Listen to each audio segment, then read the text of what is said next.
na tela aqui, ó, nossa produção tá chique demais, hein? Nossa, adorei essa imagem. Então, você gostaria de pontuar, quando a gente fala de pontos chaves, né, para que a família, seja ela uma família, uma mãe solo, um pai solo, né, duas mães, dois pais, como que a gente, na sua visão, eu sei que o senhor é advogado, nós estamos falando da visão do ponto de vista jurídico, mas também tem aí uma questão psicológica, que o senhor havia me dito antes, né, de nós entrarmos no ar, da sua visão referente à convivência dessas famílias entre eles e também a preparação para a convivência em sociedade. Como você tem a família, esse núcleo, né, de proteção, de carinho, de afeto, que é uma base social, só que em virtude da mudança, do êxodo das novas tecnologias, das grandes cidades, onde o indivíduo perdeu aquele ambiente pequeno da natureza, dos amigos. Mesmo assim, é muito complexo, porque tem um filme muito importante, que é o filme do Mato Grosso, que mostra muito bem a história de preconceito e sofrimento que ele sofreu com o pai dele. Isso é bom, assim. A história dele é uma história de hoje, de 80 e poucos anos, um dos maiores cantores da história da música brasileira, mas que sofreu muito. Quando você vai para a cidade, você começa a ter novas experiências, as famílias começam a ficar um pouco mais diferentes.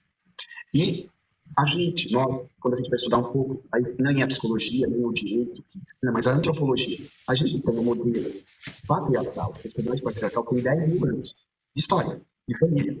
Na caverna, das tribos. Então, quando a gente, em 40 anos, 50 anos, 60 anos, você tem uma mudança, as pessoas morando sozinhas, isso não era cabível há 100 anos, há 200 anos atrás. É uma mudança muito grande. E na antropologia, quando você tem mudança muito grande, você não consegue, porque a gente tem traços de DNA, inconsciente coletivo, não fala sobre isso. Né? Alguns pensadores, a gente herda certos padrões, né? Mesmo pessoas não machistas começam a ter atitudes machistas, a terapeuta fala tudo isso, ela vai ver que mesmo pessoas não, todo mundo tem mulheres com cabeça de homem. Não é que porque ela vem de uma sociedade, muitas vezes uma família normal. Mas a gente traz outros elementos que a gente ainda não tem ciência para isso, mas a gente traz uma formação que é a questão da identidade, de não mudar a identidade.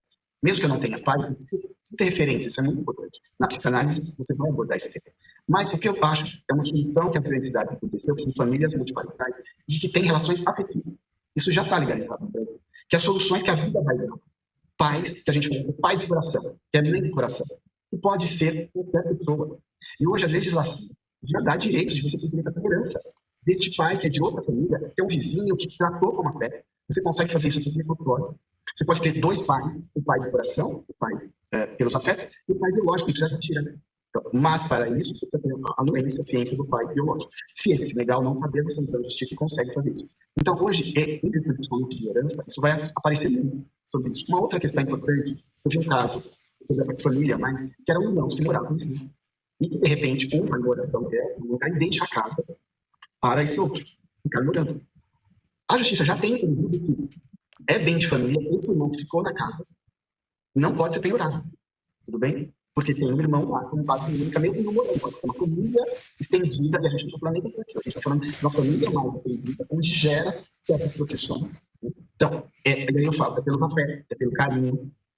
E aí você, muitas vezes, é difícil fazer essa prova, você precisa de um advogado especializado, para que você, muitas vezes, tem o direito, mas não consegue fazer a prova. E a prova vem, muitas vezes, com laudos psicológicos, com terapias, que ela vai reconstruir essa história, com assistente técnico, né? Aí você consegue ajudar a justiça, com testemunhas, com histórias, né? Então, eu acho que a solução, o futuro, é famílias afetivas, por laços de amizade, por laços de carinho e de afeto.